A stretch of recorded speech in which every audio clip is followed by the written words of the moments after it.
Okay, well, good evening and welcome to the ordinary meeting of Council of 28 June 2021.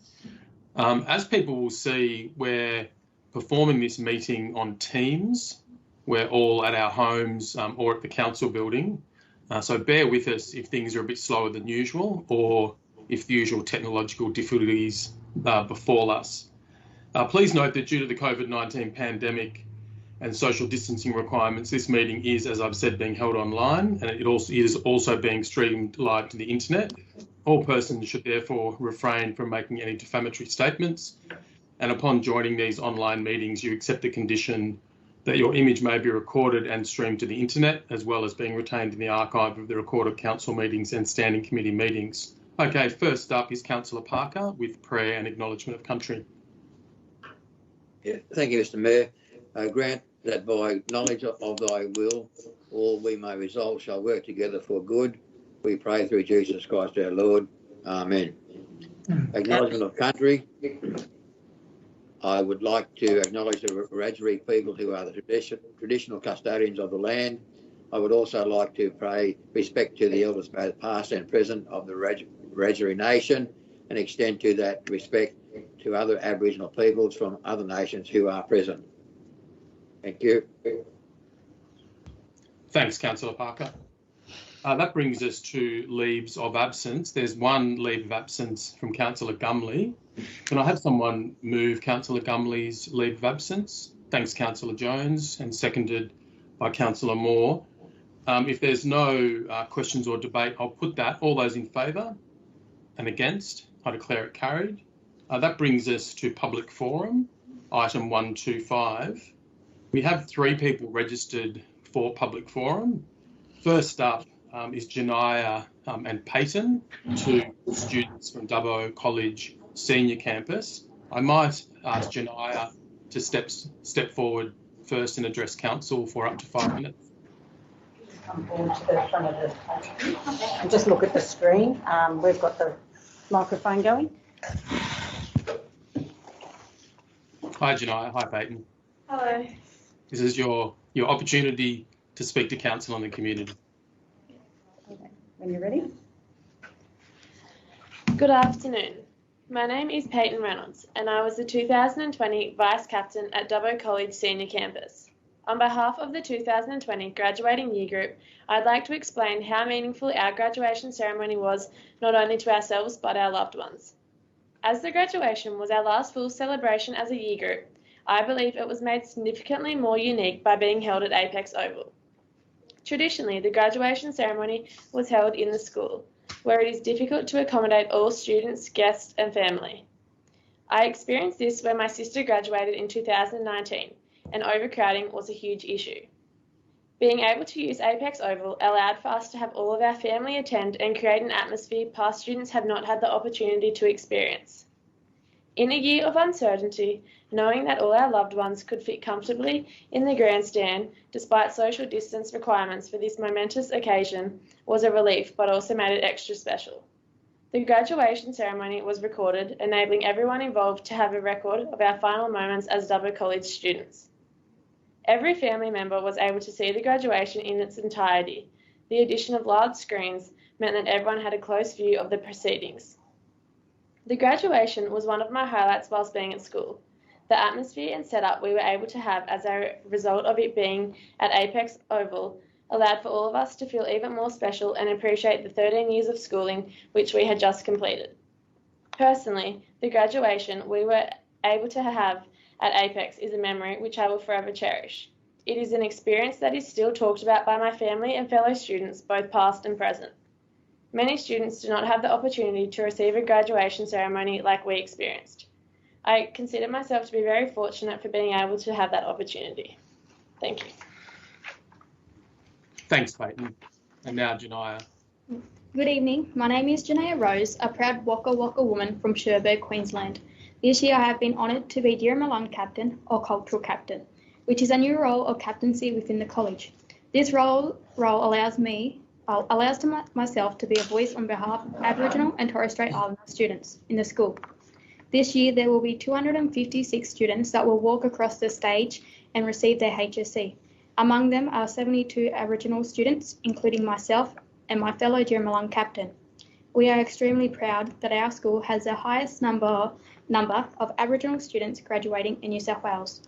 This is an achievement that their families and themselves should be truly proud of.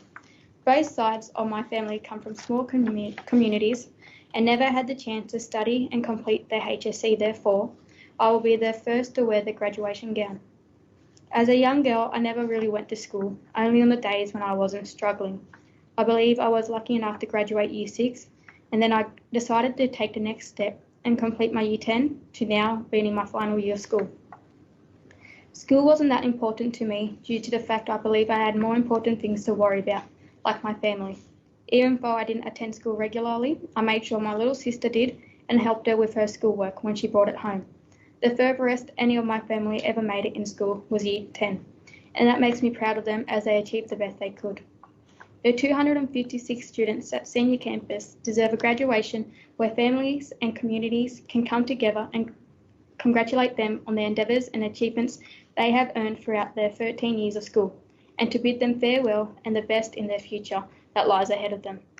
The importance in having the students, families and community present at the graduation is to say thanks for all their help and support in the role they played in assisting the students to complete their schooling. This major event in their lives that they can look back at and say, I did it or I made it. After I finished my HSC, I wish to join the Royal Australian Navy.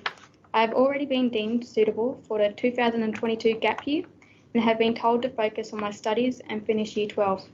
I have been thinking of joining the Navy since Year 10 and finally came to the conclusion last year that I was going to join, as I am now more certain about my future and where I see myself.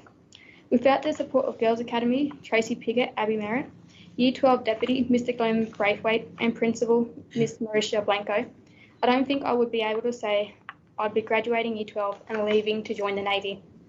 This graduation ceremony is not only about congratulating the students, but to also say thank you to the families and to also recognise the teachers who dedicated themselves proofreading and giving feedback on at least 1,000 essays, and for holding tutor lessons for students every week for the students to achieve the best outcomes for their HSC. Thank you for letting me speak tonight. Thanks, Janaea. And Peyton, I want to thank you both. You both spoke extremely well, and I'm sure councillors will take very seriously what you've had to say. Thank you again. Thank you. Thanks. And next up in public forum is Kath Skinner, I believe.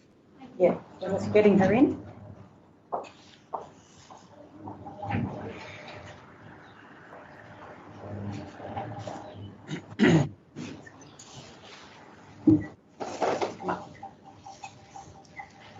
You just stand at the end and face the screen.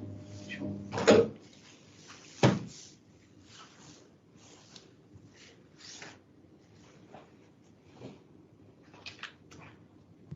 Take the mask off.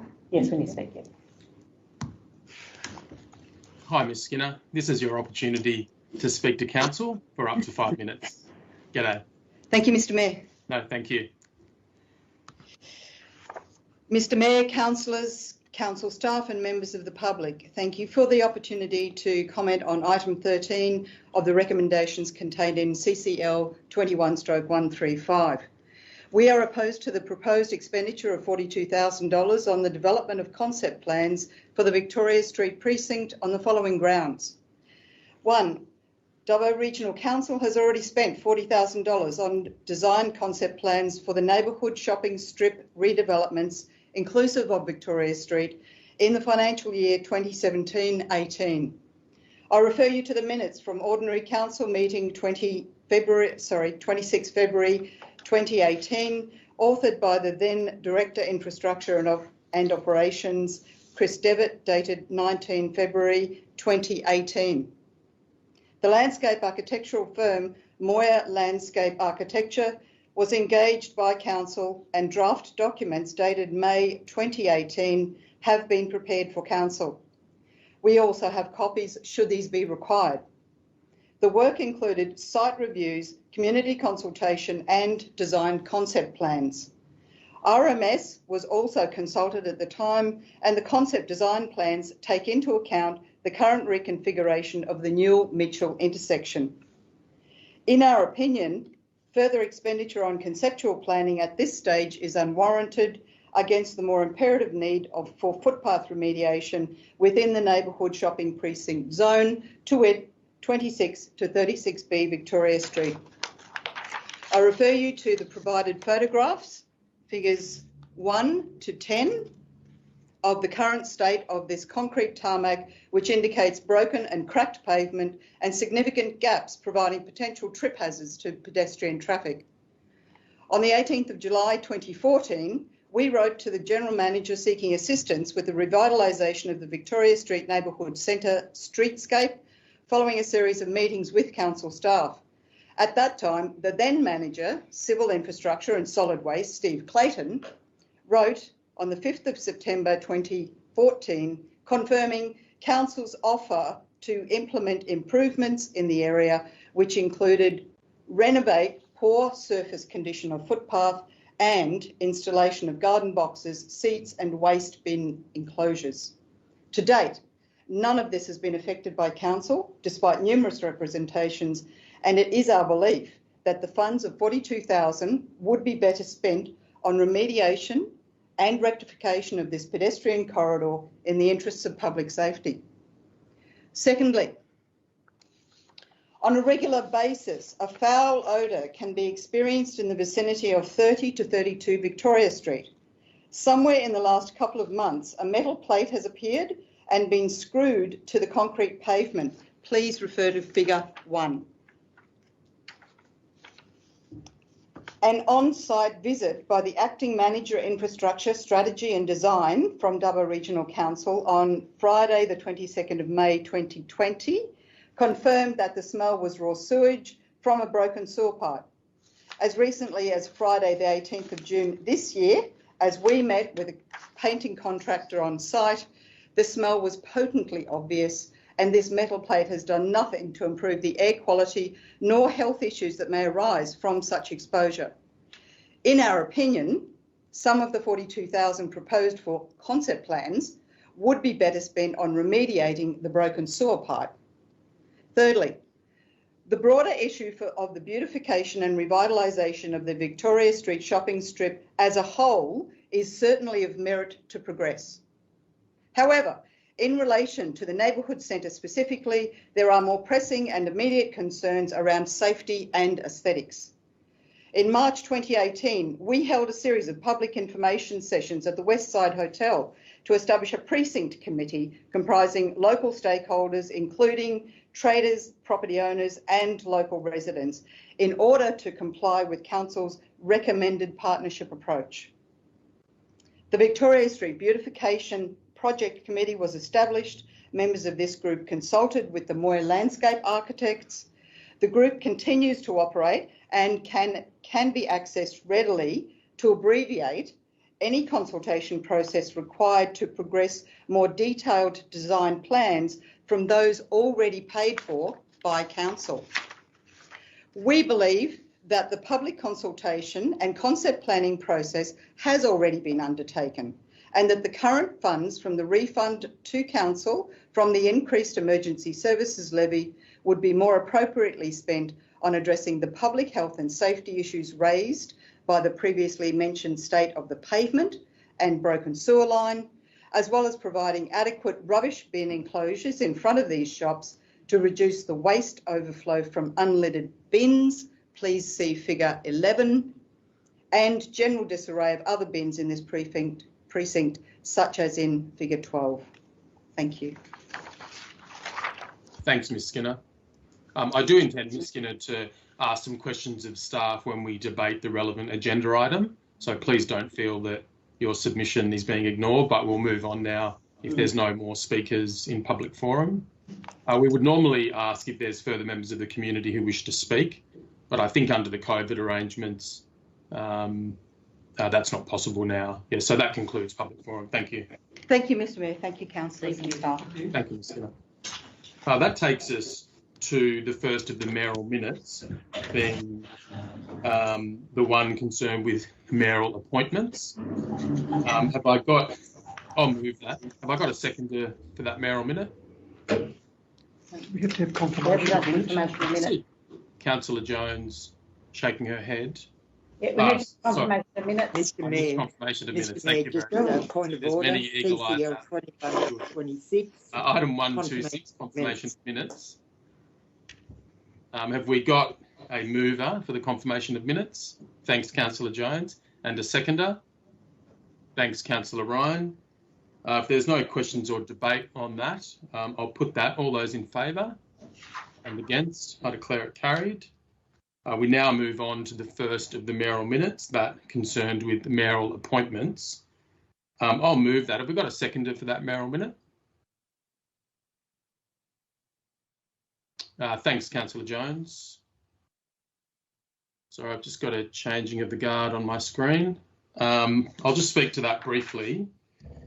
It was common, certainly in the previous term of council and perhaps before that, for there to be a regular mayoral minute concerned with mayoral appointments. It is increasingly common for elected officials to publish their diary, so to speak. And I decided upon becoming mayor to revert to that practice of effectively publishing the mayoral diary through having a mayoral minute that puts on the public record mayoral appointments and so forth. I won't go through the contents of it. It's not that exciting, but it's there for people to view in the council papers. Any further questions or debate, councillors, on this issue? I'll put that then. All those in favour and against, I declare it carried. That brings us to the second of the mayoral minutes, agenda item 128 in the meeting, and that is the Dubbo College Senior Campus Graduation 2021 use of Apex Oval. And councillors and community members will have heard those very helpful and articulate submissions from our speakers in public forum, so I won't speak to it in too much detail. Suffice to say that there was last year. I'd just like to declare a non-pecuniary lesson in significant interest because my son is sorry, graduating. Councillor Moore, I didn't get that initially. No worries, and I'll leave the meeting. Certainly, thank you, Councillor Moore. And I should have checked, is there any other declarations of interest? Yes, thanks, Mr. Mayor. I'd like to declare a non-pecuniary less than significant interest. My sister is employed at Dubbo College Senior Campus as an SLSO. Thanks, Councillor. I will stay in the room. Certainly, thank you. Yeah, so the background to this is that Council has received a request from the acting principal of the senior campus, Ms Blanco, requesting special consideration for the use of Apex Oval for their Year 12 2021 graduation ceremony. There'll be 256 students graduating, and as our speakers in public forum indicated, the graduation ceremony is not just limited to them, it extends also to staff of the senior campus, but also very, very importantly, family, immediate and extended of those graduating. As our speakers in public forum very articulately put, it's a profoundly important moment in the life of students to graduate from Year 12. It's important to their families and to their communities in all sorts of different ways. And the senior campus doesn't have the facility to accommodate the numbers. I think we're talking up to 1,200 or 1,500 people potentially attending this graduation. I wasn't there last year, but reports to me indicate that it was really a very special ceremony and one that you certainly couldn't hold in any inside facility that is available to the senior campus. So the senior campus has reached out to us, and myself and the CEO, Murray Wood, had a meeting with them, I think last week, and they put to us, again, very persuasively, their case as to why they should use this council facility for this very special purpose. We were, of course, concerned about the state of the oval and so forth, the state of the turf, and those matters have been carefully considered and managed by staff, and the expert advice is that we can certainly accommodate this event without any detrimental impact on the turf and so forth. We will need to put in place, if we do this, strict regulations to limit vehicle access to the oval to ensure that that sort of damage doesn't occur. and we will be, of course, liaising closely with the school around restrictions and arrangements for the event. So, look, I'd certainly commend the idea to councillors and invite any other questions or debate. Mr Mayor, if I could just say that I will be supporting your mayoral minute and congratulate both Janaya and Peyton on speaking tonight and agree that, you know, all accounts last year's event held at Apex Oval, I think the words were there was an atmosphere there that was undescribable. So it's a fantastic idea. Okay, thanks, Councillor Diffie. Any other contributions, councillors? Councillor Ryan. Yep, thanks, Councillor Ryan. Yeah, thank you, Mr Mayor. Look, I echo Councillor Diffie's sentiments, and I think how fantastic it is that, that an asset that was built primarily for sporting activities could be so central to the lives of our graduating students. The Miss Reynolds who spoke talked about how significant it was for her.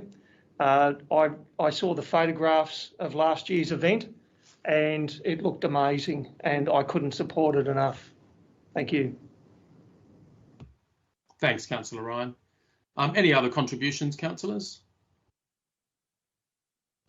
I'll put that then. All those in favour and against? I declare it carried. And we can get Councillor Moore back into the digital room. Yep, I've just sent him a text. He's on his way.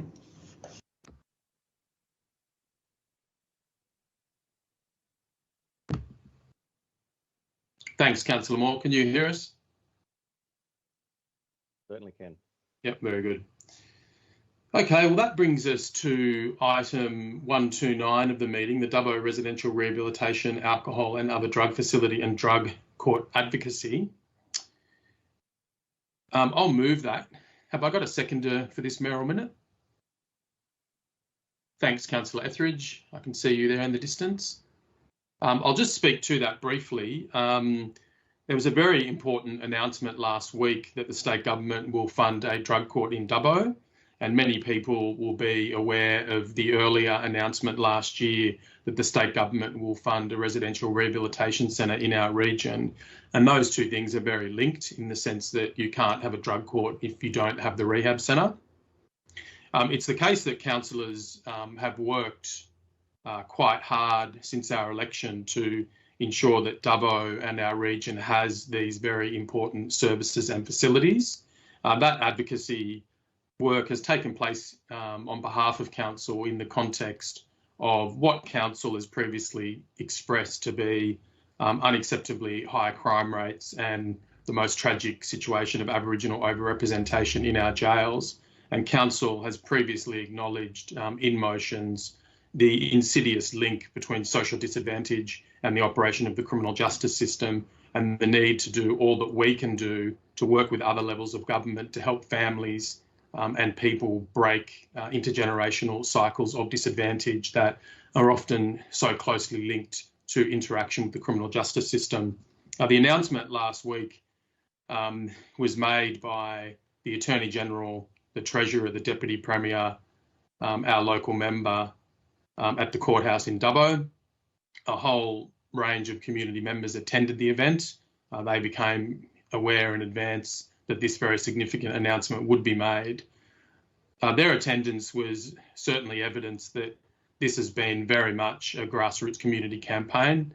It's one that council has played a leading role in, and council was very happy to be an advocate on these issues. It certainly has had the unanimous and strong support of councillors, but these ultimately are state government projects, state government initiatives, and we have been very dependent on our local member, Dougal Saunders MP, to deliver on these, and he has certainly done that. I've spoken to him on these issues many times over the years, and his strategic focus, his interest, his commitment, his willingness to lobby at all levels of the state government executive has been exemplary, and it should be acknowledged. And I think it is appropriate in those circumstances to note the mayoral minute, to pass it to note the success of the community advocacy that council has been involved in, and to authorise me to write formally to Dougal Saunders MP to acknowledge and thank the New South Wales Government for their decision regarding the establishment of a drug court in Dubbo. That's what I wanted to say about the matter, councillors. Is there any other contributions, whether by debate or questions on this? Thanks, Councillor Ryan.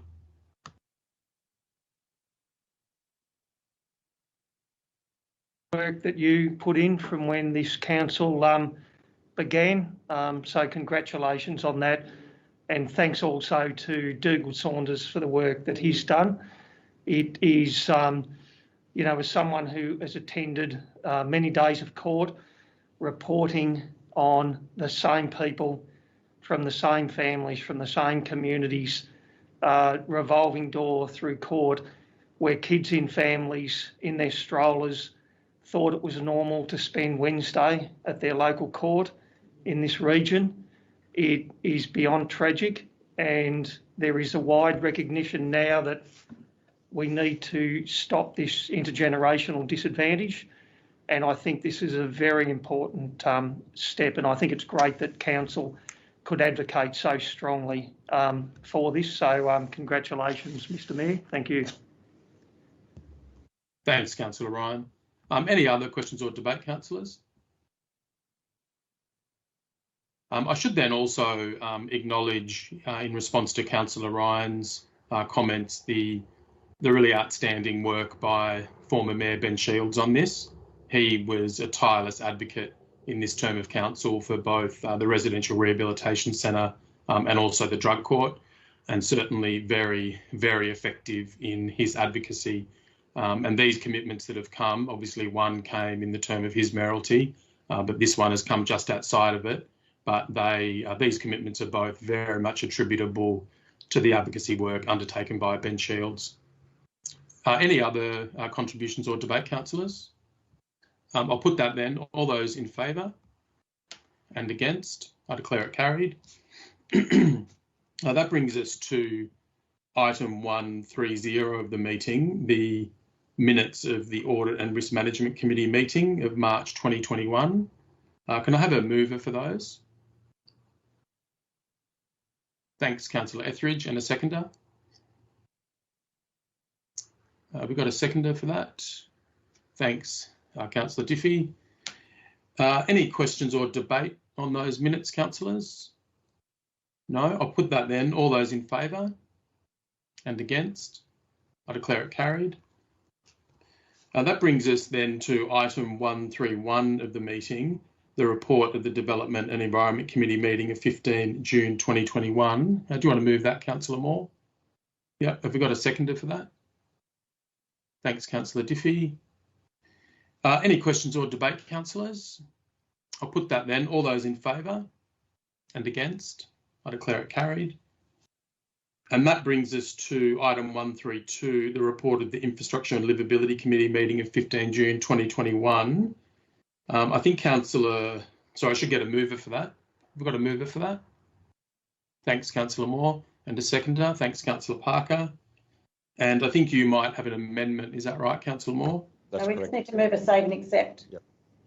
Yeah. I move the report of the Infrastructure Livability Committee meeting held on the 15th of June 2021, save and accept for ILC 21/17, which will be dealt with separately. Thanks, Mr Mayor. Thank you. Now, we've got a seconder for that save and accept. Thanks, Councillor Diffie. Any questions or debate? I'll put that. All those in favour and against, I declare it carried.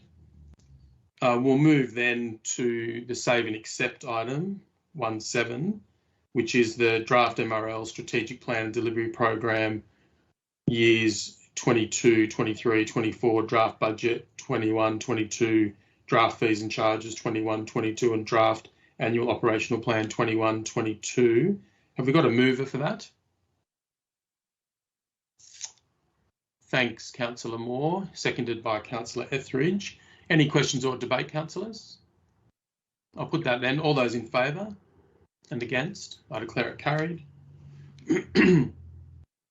That brings us then to the last of the reports, item 131, the report of the Culture, Economy and Corporate Committee meeting of 15 June. Have I got a mover for that? Thanks, Councillor Moore. And a seconder? Thanks, Councillor Diffie. Any questions or debate, councillors? I'll put that then. All those in favour and against, I declare it carried. That brings us to a notice of motion item 134, public library facility. And Councillor Parker, you wish to move that, don't you? Yeah, look, thank you, Mr. Mayor. Yep. Look, have we got a seconder for that?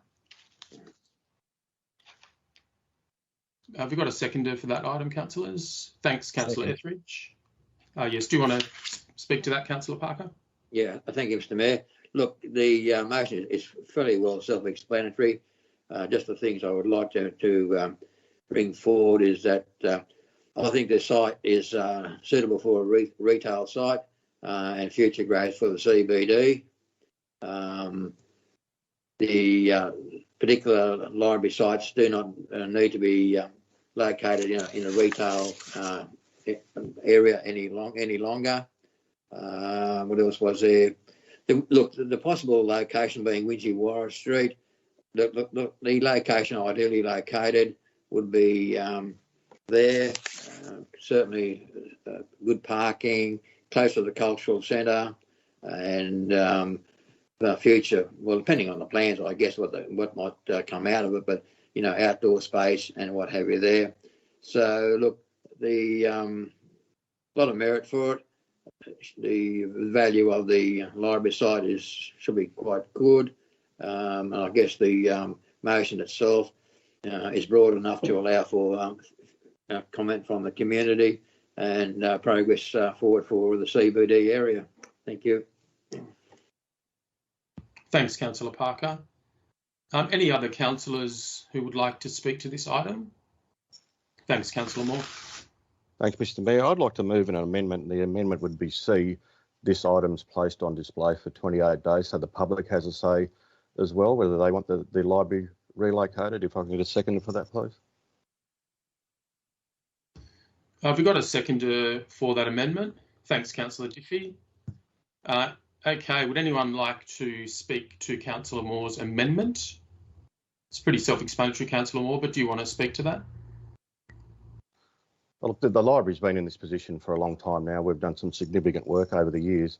It's pretty accessible for people over west as well. So I'd like to gauge the public's view before we pour too much effort into trying to move this facility. If there's that much backlash, then we can go forward and just say it's not going to happen. And if there's not that much backlash, then we could look at moving it elsewhere. Thanks, Councillor Moore. Any other contributions, firstly, on Councillor Moore's amendment? I don't think there's any more speakers on the amendment. Is that right? I'll just check I haven't missed anyone. I'll put the amendment then. All those in favour? And against? So I declare the amendment carried. I'll put the motion then as amended. Any further contributions on the amended motion, councillors? I'll just speak to it briefly. Look, I can certainly see a lot of attraction in this, but I think that the amendment is very sound in the sense that obviously the motion is worded quite carefully and doesn't commit council to doing anything in particular except looking at it. And all of our processes obviously have consultation embedded in them and consultation would occur. But I think there is a real potential for community members to perceive that decisions have been made that might have some sort of finality to them. And Councillor Moore's quite right in the sense that we should gauge the mood before we're seen to take any particular steps, even as I've said, in circumstances where the proposal might seem to be quite meritorious and quite attractive. And I can certainly understand why Councillor Parker has brought the matter to council. Any other questions or debate, councillors, on that? Thanks, Councillor Ryan. Mr. Mayor. No, thanks for bringing this motion. I think just for general understanding, the library site is a very strategic site, and people have pointed out that money has just been spent refurbishing it. But council looks at things with a much longer term view than individual people, and council has to look at this site in the context that the CBD may be vastly different in the next 10 or 20 or 30 years to what it is now. We've got that residential development that could potentially happen opposite the Amaroo in Church Street. We've got the Liberal development, which could be happening further down Macquarie Street. We're looking for experiential pivot to the CBD as bricks and mortar retail becomes more challenging. So I think it's something that we need to look at in the context of, is this strategically something that's good long term, rather than we want to pack it up and move the library to the old bowling club tomorrow. But I think council as an organisation needs to be looking at these sorts of things at least. So I commend Councillor Parker for bringing it to this meeting. Thank you.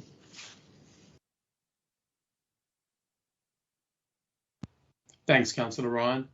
Any other contributions, councillors, questions or debate? If not, just conscious I don't have everyone on the screen, but so there's no further questions or debate, councillors. I'll put that then. I'll put the amended motion. All those in favour and against, I declare it carried. That brings us then to item 135 of the meeting, the budget and associated operational plan and other documents. Have I got a mover for this report from the staff? Thanks, Councillor Etheridge. Sorry, I didn't see you up there. And have we got a seconder? Can't see a hand up. Have we got a seconder for that? Thanks, Councillor Moore. Now, I think we may have an amendment to this item. That should go first. Is that right, Councillor Ryan? Mm-hmm. Yes, thank you, Mr Mayor. I'd like to propose an amendment that recommendations 1 to 16 remain the same, with the following additional recommendations. That Council 17, that Council continues to support the River Repair Bus, $45,000, for a further 12 months, and requests officers identify a funding source as part of the September 2021 quarterly budget review. Point 18, that Council notes the significant reduction in the street tree planting program, $680,000 down to $100,000, which is necessary to maintain a sustainable and balanced budget. 19, that Council maintains its support for the street tree planting program and requests officers to identify savings in the September 2021 quarterly budget review that may be allocated to the program.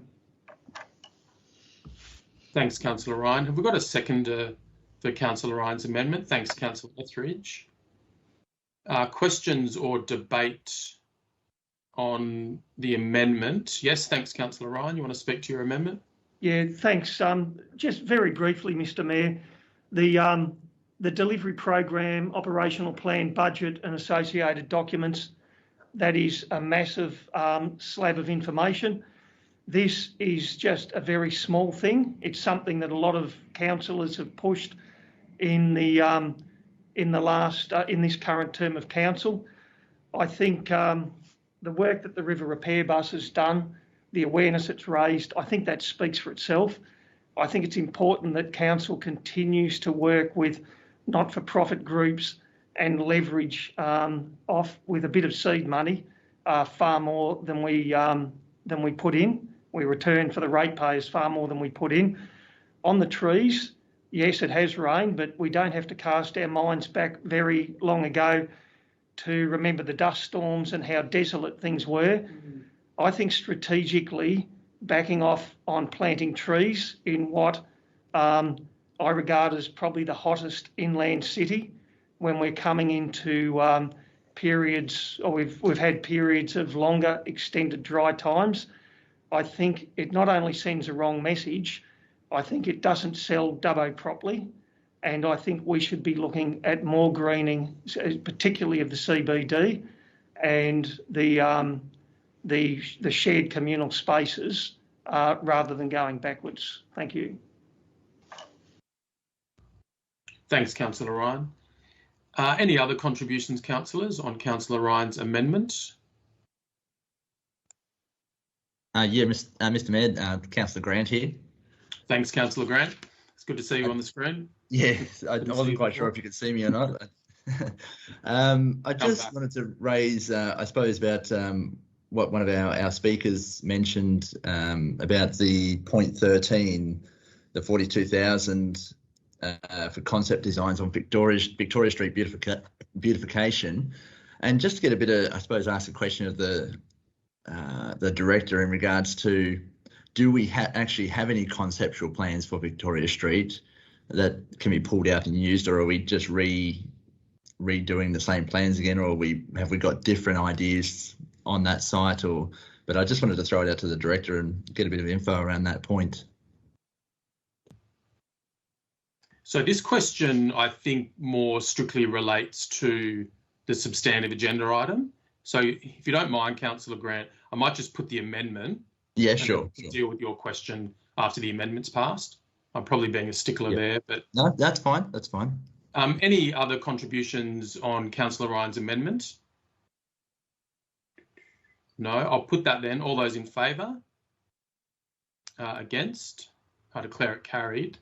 So that brings us back to debate or questions on the motion as amended. And I might then, if that was the end of your question, Councillor Grant, pass that to the CEO for advice. Thank you. Thank you, Mr. Mayor. I will actually forward that question on to the relevant director, Mr. Julian Geddes. Thanks, Murray, and through you, Mr. Mayor. In response to Councillor Grant's questions, yes, we do have concept plans, as Ms. Skinner suggested. There were some plans done by Moya Landscaping.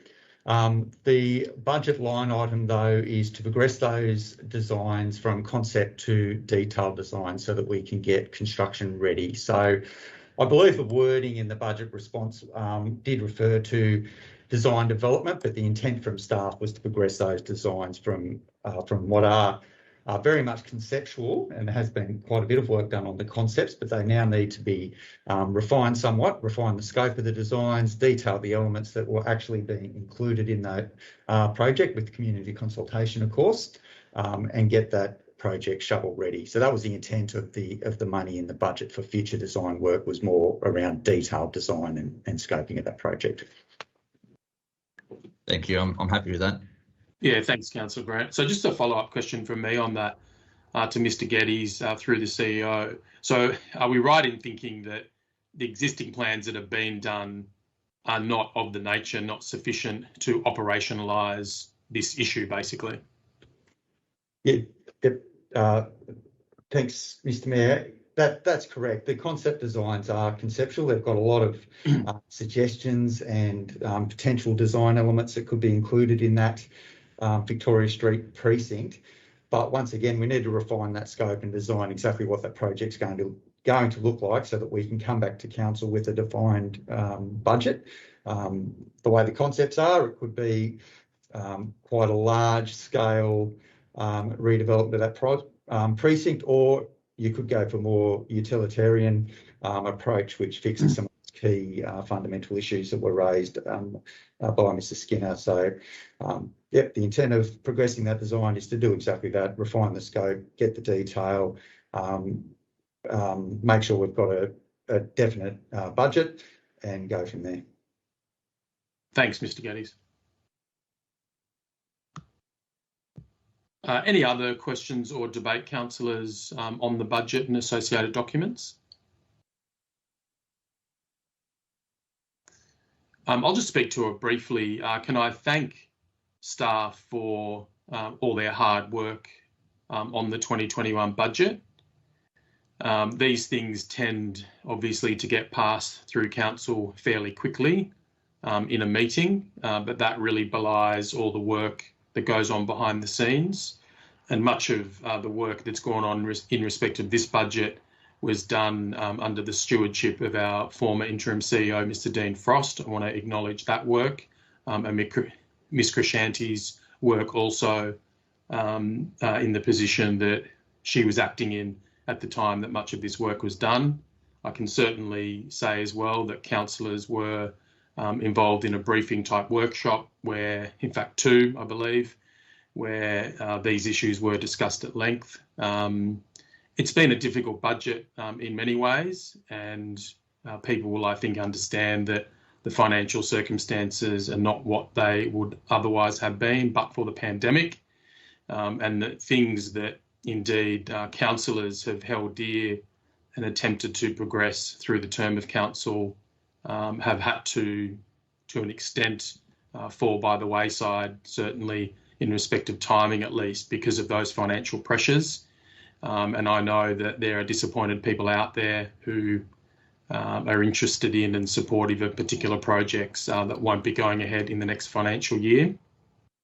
I obviously voted for Councillor Ryan's amendment. I'm very supportive of the tree planting that has gone on and the different projects in that regard that Council has previously resolved to undertake. And it's a significant item, this question of $500,000 on tree planting. This is a balanced budget, and it will be, notwithstanding the amendment, because the intent of the amendment is that at the quarterly budget update in September, there will be savings found to accommodate the continuation of that tree planting program and the continuation of the funding of the river repair bus, certainly the latter being a much more modest item than the tree planting one.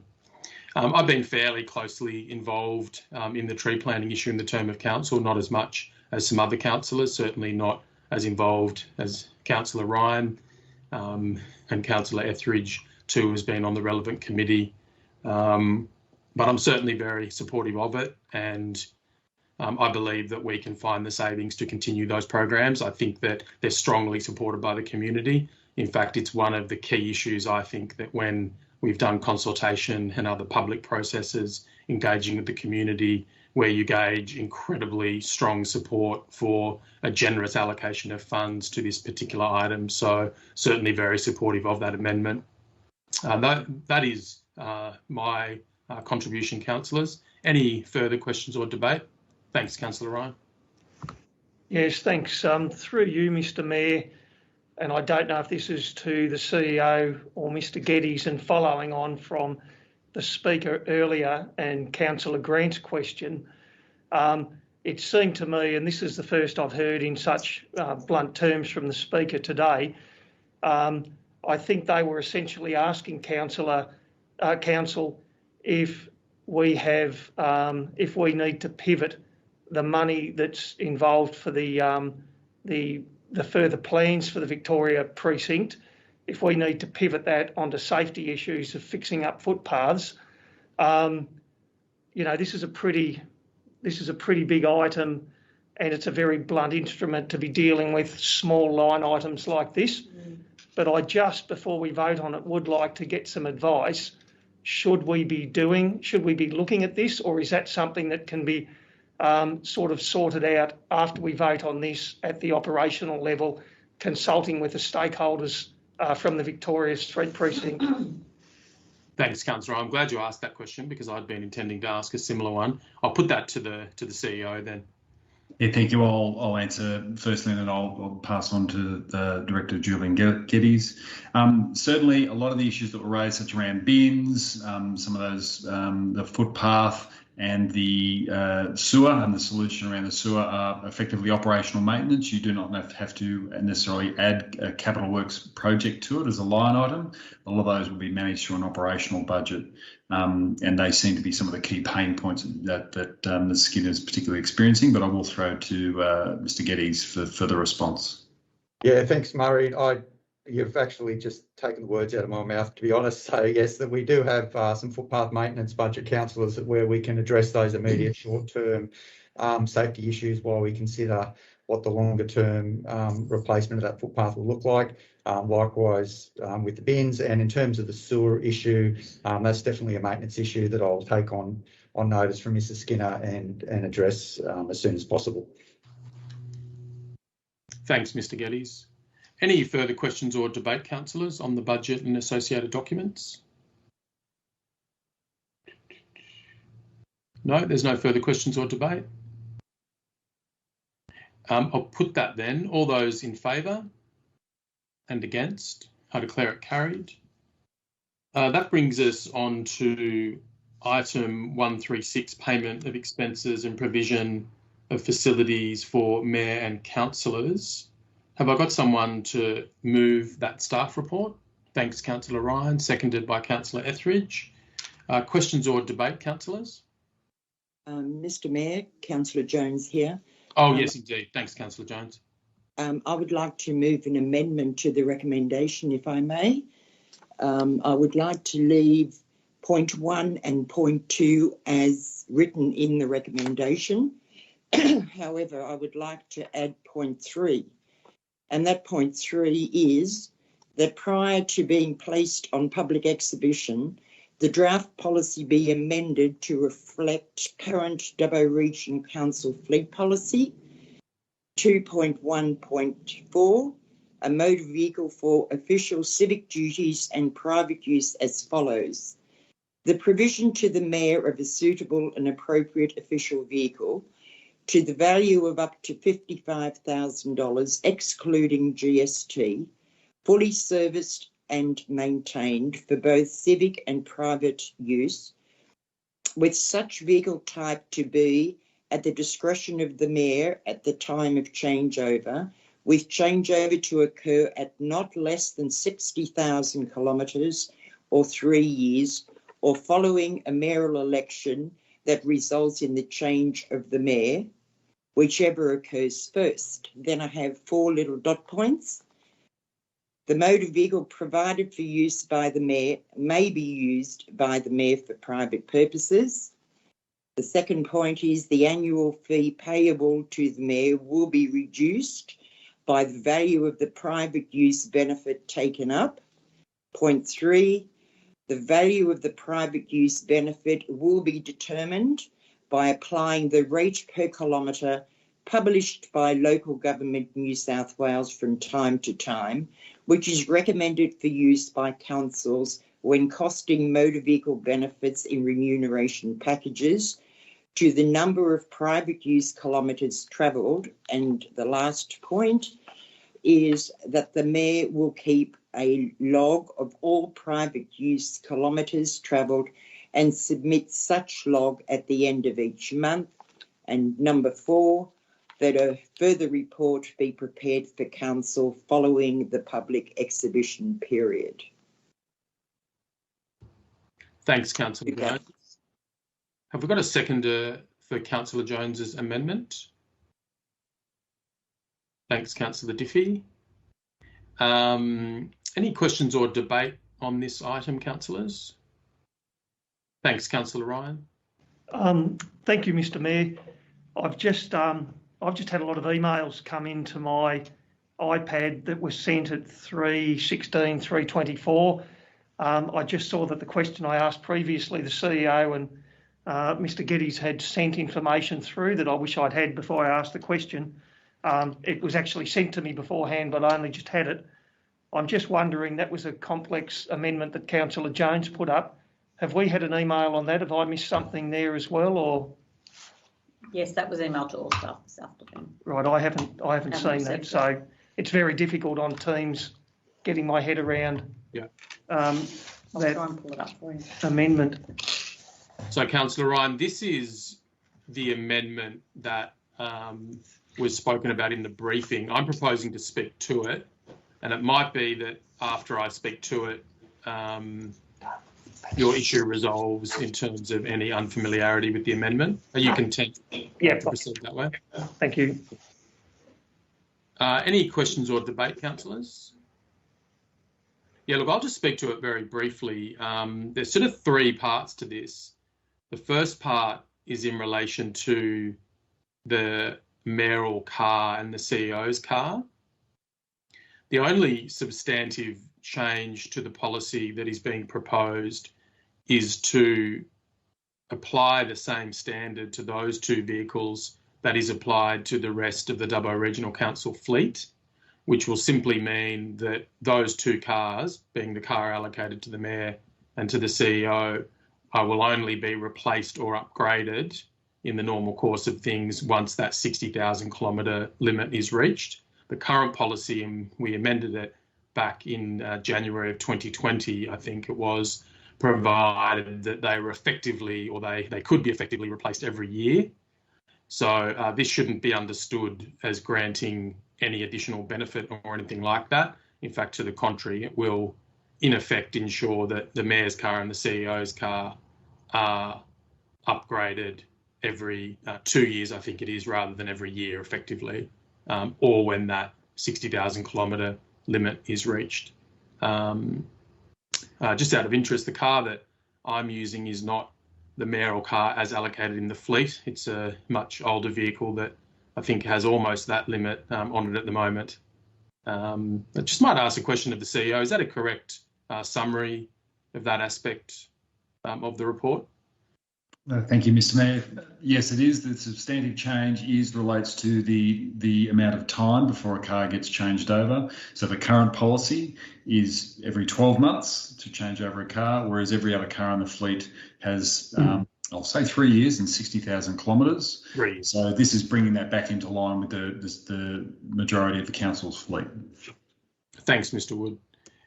The other two aspects of this report relate to changes that Council made in the last few months to aspects of the policy for the provision of facilities and expenses. Those were matters, two of them, that Council determined at the time that we didn't view them as substantial because they didn't impact on the bottom line effectively of Council. They were more about how existing resources are allocated. When the Minister for Local Government served us recently with her draft performance improvement order, she expressed a draft opinion, I suppose you could say, that those changes may in fact have been substantial. I think it's appropriate in those circumstances and given the spirit of cooperation that we previously demonstrated in relation to the draft performance improvement order to simply do away with the issue of whether they were substantial or not substantial. I don't resolve from the view that I took and the view that Council took that they weren't substantial, but I don't think that's an issue that we need to really have an argument about. Let's just put them on public exhibition, see if the community wants to say anything about them. They don't seem to be the sort of items that might arouse too much interest, just concerned really with technical issues about leave and so forth. But in the circumstances, given the Minister's concern, certainly appropriate, I think, to accede to her concern and put those changes on public exhibition. Any other questions or debate on this item, councillors? Thanks, Councillor Jones. Mr. Mayor, I'm sorry to come back in again, but I remember in the time that the old Wellington Council was in existence in the 8 years that I was the Mayor of Wellington, that in fact all the private use was in fact recorded and was in fact accounted for in monetary terms, and the changing of the vehicle as far as when it reached a certain amount of kilometres or 3 years was in fact the norm, and not only just for Wellington, the previous Wellington Council, but it seems to be the norm across most councils. Yeah. Thanks, Councillor Jones. Now, I don't think I've put Councillor Jones's amendment, have I? No? Any other questions or debate on the amendment? I'll put the amendment then. All those in favour and against? I declare it carried. Any other questions or debate on the recommendation as amended, councillors? No, I think we've covered it. I'll put that then. All those in favour and against? I declare it carried. That brings us to the next item, the quarterly report on documents executed under power of attorney. Can I have someone move that staff report 137? Thanks, Councillor Diffie. Seconded, Councillor Parker. Any questions or debate, councillors? I'll put that then. All those in favour? Against? I declare it carried. That brings us to item 138, draft social media policy, councillor social media. Can I have someone move that staff report? Thanks, Councillor Jones. Seconded, Councillor Diffie. Any questions or debate on this, councillors? I'll just speak to it briefly then.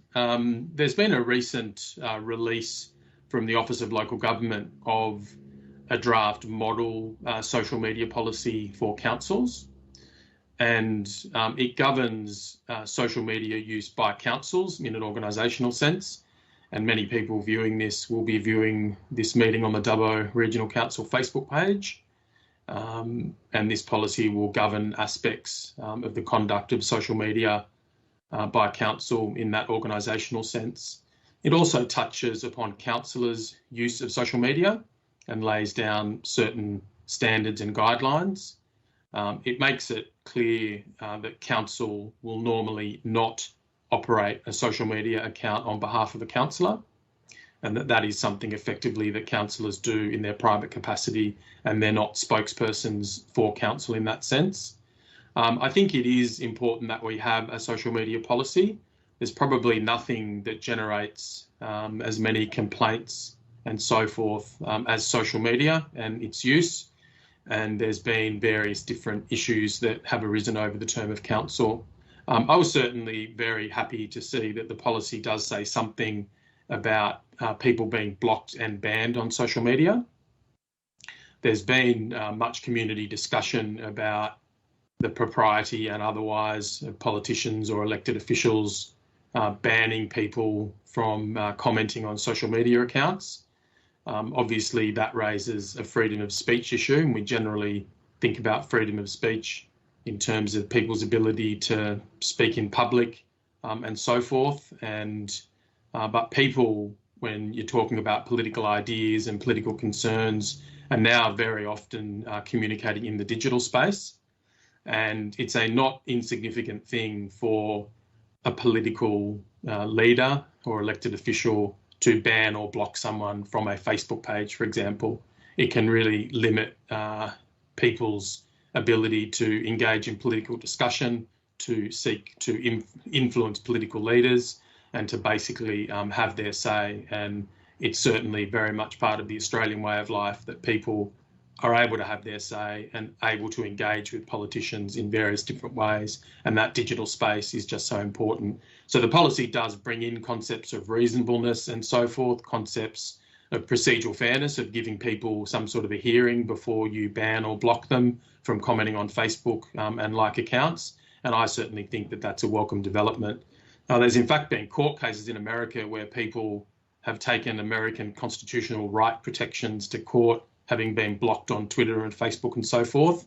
Haven't heard of any such cases in Australia, but we do have an implied freedom of political communication in our constitution, so it probably won't be too long before some politician gets themselves sued for blocking or banning in an undue or unreasonable way. So, yeah, look, the policy looks pretty good to me. There was things that I certainly contributed as part of the consultation phase internally that aren't in the policy for various sound reasons. I was quite interested in the idea of council staff maintaining a mayoral Facebook page and like accounts, so that official spokesperson role, when it's occurring on social media, is subject to various oversight and regulation. Unfortunately, there's parts of the model code that seem to prevent that occurring because they prohibit staff maintaining councillor accounts. I might come back to that issue in due course. I don't think it's anything that I'd move an amendment on or seek to defer the matter, but I might come back to that potentially down the track, if possible, to look again at that issue, because I think there might be some room to move in a way consistent with the model draft code to ensure that that mayoral role, when it's used on social media, is not just treated as any old councillor making comment on Facebook and the like, that it might be appropriate, given the spokesperson role of the mayor, for it to be regulated in a bit of a different way. But look, as I've said, that's not a reason, in my view, to hold this up, and the policy basically seems to draw on best practice and look pretty sound to me. Any other contributions, councillors? No? Is that a hand up from Councillor Ryan? No, it's a fire extinguisher. I'll put that then. All those in favour and against? I declare it carried. That brings us to item 139, rescinding of defined asset management policy, DAMP and update of asset management strategy 2021. Have we got a mover for that staff report? Thanks, Councillor Diffie. Seconded, Councillor Parker. Any questions or debate on that item, councillors? No? I'll put that then. All those in favour and against? I declare it carried. That brings us to item 140, obviously related to the earlier item closely, the making of rates and charges for 2021-2022. Have I got a mover for that? Thanks, Councillor Parker. I actually can't see you, Councillor Parker. I think your camera might have slipped. Oh, no, you've moved forward. Good. So moved by Councillor Parker. Sorry to single you out there. We've got a seconder. Thanks, Councillor Grant. Any questions or debate, councillors? No, look, I'll put that then. All those in favour and against? I declare it carried. That brings us to item 142, the 2021 Dubbo Stampede Running Festival temporary road closure. No, we've missed one. 141. Point of order, Mr. Mayor, you missed 141. Oh, I have two. There's a problem in my printer cartridge. I'll go back then to item 141, short-term rental accommodation. Have we got a mover for that? Thanks, Councillor Moore. Have we got a seconder? Thanks, Councillor Etheridge. Now, Councillor Moore, do you have an amendment to that item? I certainly do. Thanks, Mr. Mayor. And one. Excuse me. Oh, thanks, Councillor Ryan. You'd like to disclose an interest?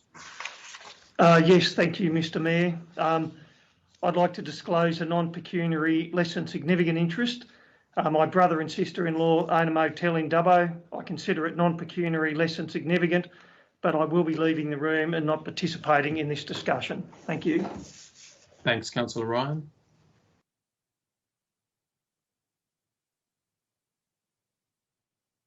Now, Councillor Moore, you've got an amendment. Thanks, Mr. Mayor. I move that the matter be deferred to July 2021 Ordinary Council meeting, that a further report be prepared for Council on issues raised at the June Ordinary Council meeting today. Thanks, Councillor Moore. Have we got a second for Councillor Moore's amendment? Thanks, Councillor Jones. Questions or debate on the amendment? Councillor Moore, do you want to speak to that? Thanks, Mr. Mayor. There's a lot of issues, especially with stakeholders in this, that have major concerns with the implementation of 180 days. There's other information that has come forward today through to Council, which we should take into effect. This could potentially have a detrimental effect on some rental properties if this is gone through without proper consideration. So that's why I've asked for a deferral to the July 21 Ordinary Council meeting. Thanks, Mr. Mayor. Thanks, Councillor Moore. Any other questions or debate on the amendment? I'll just speak to that briefly. Yeah, look, this is quite an important matter and quite a complex one in some ways. It effectively relates to the question of whether people operating Airbnb businesses should be limited to half the year if they're renting out a residential premise on Airbnb. So effectively to stop people having the place let on Airbnb for a full year and limiting them to 180 days effectively. It's not a total ban, the existing policy the state government has applied upon our request, because people are able to make a development application to effectively have it as an authorised business of that nature. But it's a little bit unclear on the information that we have how easy it will be for people to get such a DA through. I've certainly been contacted by people that are letting out a house or houses through Airbnb throughout the whole year. And they are obviously concerned about this because when you're operating a business like that, to have half of your time effectively cut from that business where you won't be earning that money. So obviously a significant matter.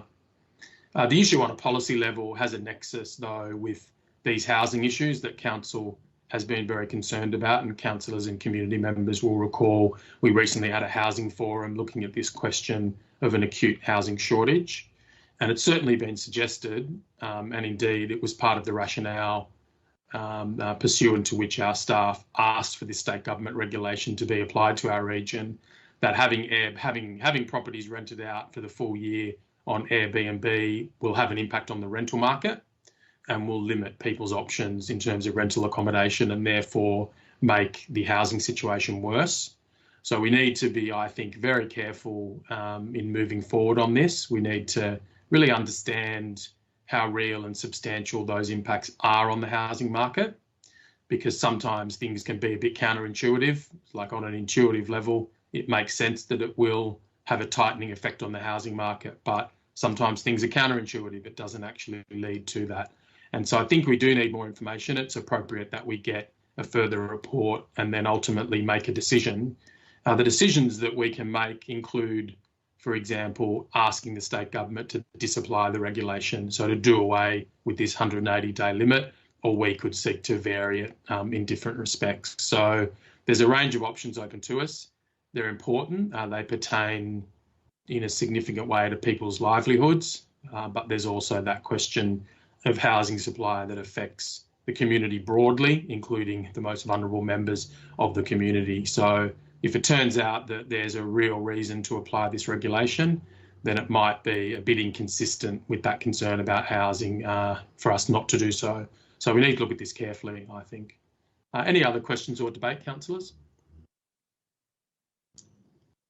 No. I'll put the amendment then. All those in favour? Against? I declare it carried. And then the amendment, or I'll put the amended motion. All those, sorry, any further questions or debate on the amended motion, councillors? No, I'll put that then. All those in favour and against? I declare it carried. And we can bring Councillor Ryan back into the room.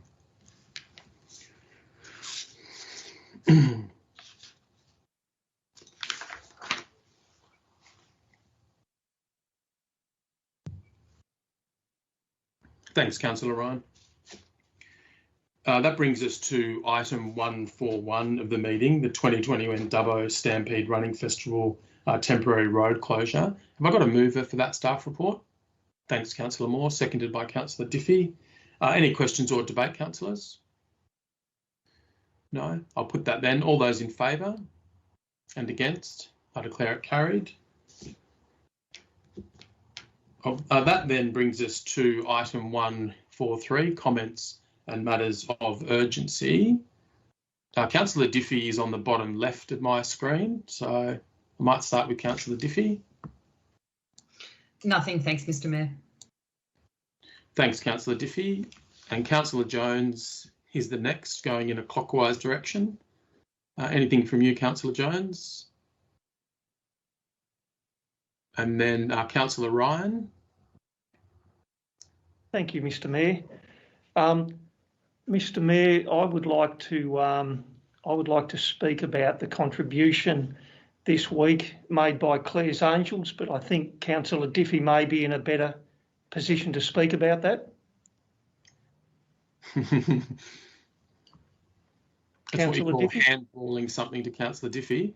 Councillor Diffie, would you like to take up Councillor Ryan's suggestion that you do speak in public forum about this issue that's dear to your heart? Or would you like Councillor Ryan? I don't know that it's entirely appropriate, but if it is, I will speak to it.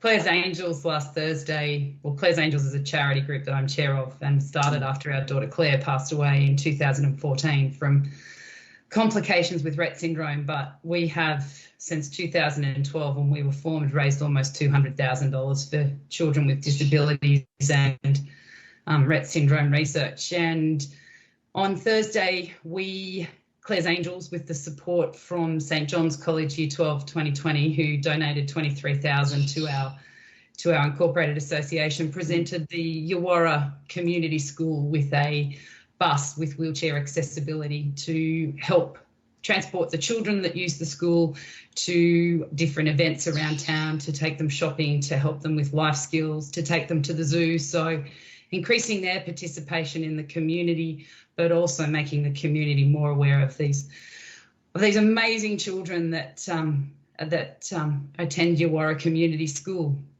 And we also unveiled a plaque in memory of Claire and her life at the Yawara Hydrotherapy Community Pool.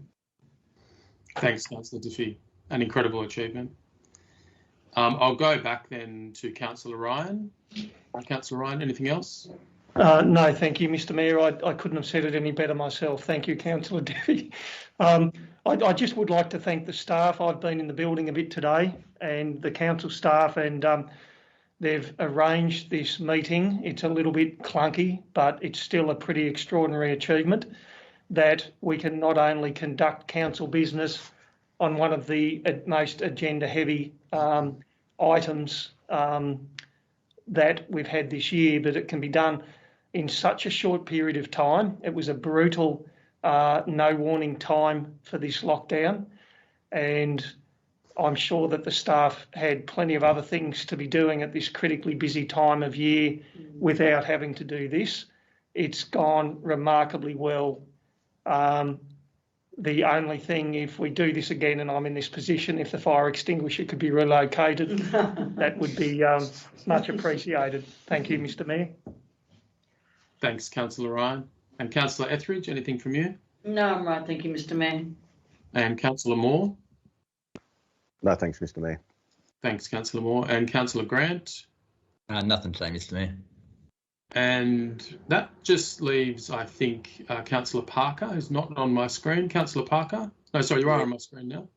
Clear, Mr Mayor. Sorry, Councillor Parker, nothing from you? Yeah, that's correct. Okay, thanks, Councillor Parker. Yeah, look, nothing really from me. Just to acknowledge, again, the work of the staff in pulling together this meeting, and to acknowledge, I guess, the impact on the community of these new restrictions that have come in. It's had an immediate impact on myself and the CEO because we're in Sydney on the 21st and the 23rd of June, so we're effectively on the stay-at-home restriction. I know that our MP, Dougal Saunders, was involved in Parliament, so he's locked down as well because of the well-publicised close exposure involving Adam Marshall. So affecting lots of different people in different ways, but perhaps most importantly, affecting businesses across the region who I think thought that they'd gotten through all of this, but this will have an impact on businesses in different ways, not as much, I hope and I'm sure, as in the areas that are subject to the lockdown, but it will have a detrimental impact. So thoughts certainly with those people. We know that we will get through this, and vaccination seems to be a key thing in that regard. So encourage everyone to be taking steps in that regard. If there's nothing else, councillors, we will move to item 144, which is Committee of the Whole. And can I have someone move that council move into Committee of the Whole? Thanks, Councillor Grant, and seconded by Councillor Etheridge. I'll put that. All those in favour and against, I declare it carried. Stop the web streaming, please. So we're out of Committee of the Whole, back into Open Council. Can I now ask the Governance and Internal Control Manager to read the report of Committee of the Whole? Thank you, Mr Mayor. In relation to item CW 21/10, sale of Keswick land to Dubbo Christian School, amended agreement. 1, that Council agrees to amend the contract with the Baraka Christian Education Limited, exchanged on 1st of February 2021 as follows. A, the boundary adjustment subdivision plan will consolidate Lot 2, DP 730977, Lot 101, DP 1220591, and part of Lot 500, DP 1260295, being 2.67205 hectares into one lot of 12.11 hectares. B, the requirement for vendor finance be removed and instead replaced with requirement for BCE to pay 1, a deposit of $260,000 to be paid by 31st July 2021, and 2, the balance of the purchase price be paid within 2 weeks after the registration of the boundary adjustment subdivision plan as outlined in recommendation 1A above. And 2, that the Chief Executive Officer be authorised to negotiate and finalise all matters relating to the contract. 3, that all documentation in relation to this matter be executed under the power of attorney. And 4, that the documents and considerations in relation to this matter remain confidential to the Council. In relation to item CW 21/11, supplier by reference, Destination Dubbo International Ready Project, Wiradjuri Tourism Centre. 1, that the report of the Tourism Product Development Manager dated 15 June 2021 be noted. 2, that if the Council-led RISE application is successful, Council engage Box of Birds as a preferred supplier in the delivery of an artist-led interactive digital experience housed within a building of the Wiradjuri Tourism Centre development. 3, that if the Council-led RISE application is successful, engagement of Box of Birds include maintenance of the digital experience for a period of 5 years. 4, that if Council does not adopt Box of Birds as a preferred supplier, the funding application be withdrawn from round 1 of the RISE fund. And 5, that the information and considerations in regard to this matter remain confidential to the Council. In relation to item CW 21/12, 2022-2023 Junior State Cup Northern and Southern Conference Touch Football Competitions. 1, that the information contained within the report of the Director of Livability dated 11 June 2021 be noted. 2, that the Chief Executive Officer be requested to develop a tender submission and funding strategy for the 2022-2023 Junior State Cup Touch Football Northern and Southern Conferences, respectively, by the 9 July 2021 deadline. And 3, that the information and considerations in regard to this matter remain confidential to the Council. Thanks, Ms Wade. Can I have a mover and a seconder to note that report? Thanks, Councillor Moore, and seconded by Councillor Diffie. If there's no questions or debate, I'll put that. All those in favour and against, I declare it carried. That brings us to the conclusion of the 28 June 2021 Ordinary Meeting of Council. Can I thank all councillors, staff and members of the community who've tuned in. I'll close the meeting and please stop the web streaming.